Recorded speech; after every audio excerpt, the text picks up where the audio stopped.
આપણે શરૂઆત શાંતિથી કરી હતી અને આપણો અંત અને આપણું પૂર્ણ વિરામ પણ શાંતિથી જ હોય. કોઈ પણ લડાઈ હોય આપણે તાકાતથી લડવાની છે, શક્તિ પ્રદર્શનથી લડવાની છે. જ્યાં પણ જરૂર પડે ત્યાં પણ આપણે ભેગું થવાનું છે. ત્યારે નવનીતભાઈ બાલદિયાની આ ઘટનામાં જે કંઈ પણ ઘટ્યું છે તે આપ સૌ જાણો છો. જે ઘટના ઘટી તે દિવસે નવનીતભાઈ ફરિયાદ લગાવતા હતા. પીઆઈ ડીવી ડાંગર દ્વારા તેમના કહેવા મુજબ ફરિયાદ નોંધવામાં આવેલી નહીં. ત્યારે આપણા સમાજે 27 દિવસ સુધી રોડ ઉપર ઉતરવું પડ્યું હતું. તે માત્ર ને માત્ર ડીવી ડાંગરના કારણે ઉતરવું પડ્યું છે. આપણે સૌએ આ ડીવી ડાંગરને રોડે ન ચડાવી ત્યાં સુધી આપણે મૂકવાનું નથી. કારણ કે આ લડાઈ માત્ર નવનીતભાઈ એકની નથી. સામાન્ય મધ્યમ વર્ગ, ગરીબ વર્ગ જેવા સામાન્ય પરિવારમાંથી આવતા આપણા કોળી સમાજના લોકોની છે. ક્યાંક ને ક્યાંક આ બગદાણાના પીઆઈએ ડીવી ડાંગરે આપણા સમાજના લોકો ત્યાં વસે છે તેને વારંવાર હેરાન પરેશાન કર્યા છે. આ મત વિસ્તાર એ જીતુ વાઘાણીનો મત વિસ્તાર છે. આ મત વિસ્તારના ધારાસભ્ય જીતુ વાઘાણી એ માયાભાઈનો અંગત મિત્ર છે. જીતુ વાઘાણીનો પોલીસમાં બહુ મોટો ગરબો છે. આપણે જીતુ વાઘાણીને પણ ધોળા દિવસે તારા દેખાડવાના છે. એને પણ મૂકવાનો નથી. મારી વાતને વધુમાં ઉલંબાવતા આ લડાઈ કિશન મેર એકની નહીં, નવનીતભાઈ બાલદિયા એકની નહીં. આ લડાઈમાં કોળી સમાજના ભાવનગર શહેરના યુવાનો જોડાયા હતા. કળુભાઈ જામુચા, હિરેનભાઈ વાઘેલા, અમારી સમગ્ર ટીમ, મુકેશભાઈ મેટલિયા, શંભુભાઈ વાળા, અશોકભાઈ મામસે સતત 30 દિવસ સુધી બગદાણામાં રહ્યા છે. એમની માટે પણ તાળીઓ થઈ જવી પડે.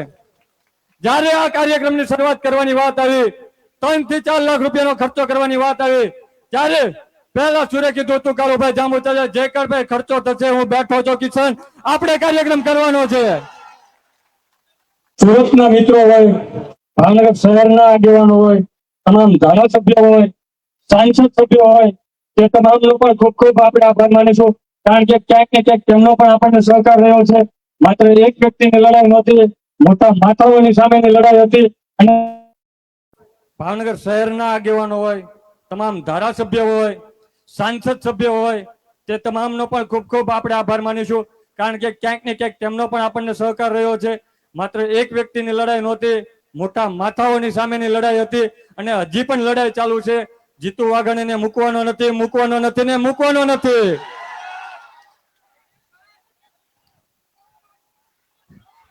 જય જય કોળી સમાજ.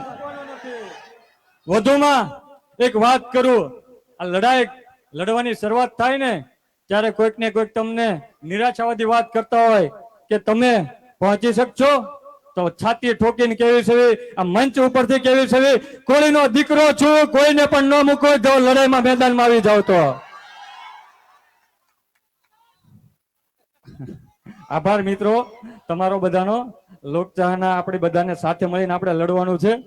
વધુમાં એક શેર કહેવા માંગુ છું, મન કે જીતે જીત હૈ, મન કે હારે હાર, हार गया जो बिन लड़े उन पर है धिक्कार, उन पर है धिक्कार जो देखे ना सपना, सपनों का अधिकार है असल अधिकार अपना.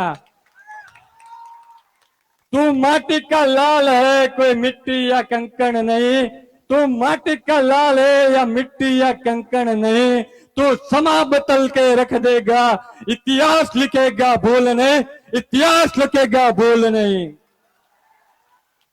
तो भोर का पहला तारा है, परिवर्तन का एक नारा है, तो भोर का ये पहला तारा है, परिवर्तन का एक नारा है. ये अंधकार कुछ पल का है, ये अंधकार कुछ पल का है, फिर सब कुछ तुम्हारा है, सब कुछ तुम्हारा है. આ સાથે મારી વાણીને વિરામ આપું છું. જય જય કોળી સમાજ. સાથે સાથે એ પણ કહેવા માંગુ છું, જે કઈ પણ થયું છે તે સારું થયું છે. જે કઈ પણ થશે તે પણ સારું થશે. અને જે કઈ પણ ભવિષ્યમાં પણ થવાનું છે તે પણ આપણા સૌ માટે સારું છે.